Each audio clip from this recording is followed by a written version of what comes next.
Hello bachcho, let's read the extract. The extract says that like the rituals of children who on their way to and from school must place their feet squarely on the center of each paving block, must touch every seventh upright of the iron railings or pass to the outside of every second lamp post.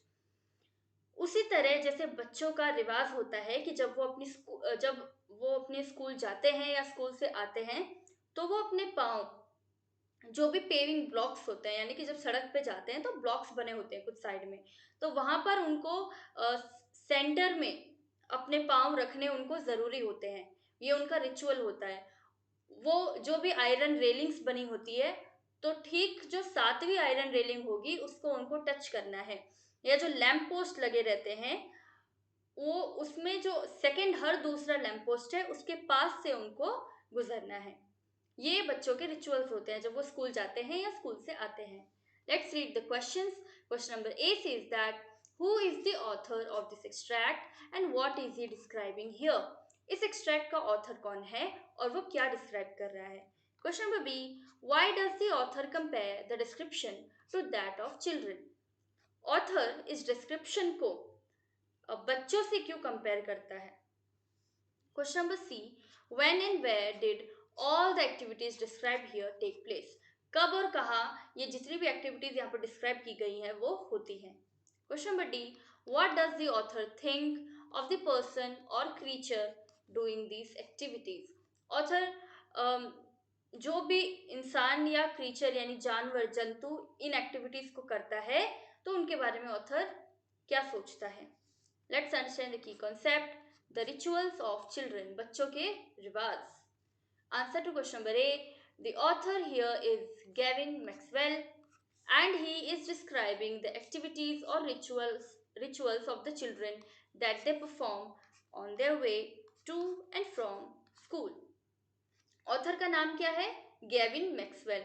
और वो क्या describe कर रहा है? वो हरकतें, activities या रिवाज बच्चों के डिस्क्राइब कर रहा है जो वो परफॉर्म करते हैं जब वो स्कूल जाते हैं या स्कूल से आते हैं। Answer to question number B, because his pet an otter is also habitual of doing certain activities when the author takes him for a walk। क्योंकि उसका जो पालतू जानवर है, जो उसका पेट है, जो कि एक ऑटर है, ऑटर को हम हिंदी में ऊदबिलाव कहते हैं और ये कुछ कुछ नेवले जैसा दिखाई देता है। तो वो हैबिचुअल हो, जो ऑटर है वो भी हैबिचुअल हो गया है, आदी हो गया है कुछ हरकतों से। इसीलिए मतलब वो कब आदी हो गया है हरकतों से, जब ऑथर उसको वॉक पे ले जाता है, इसीलिए वो कंपेयर कर रहा है।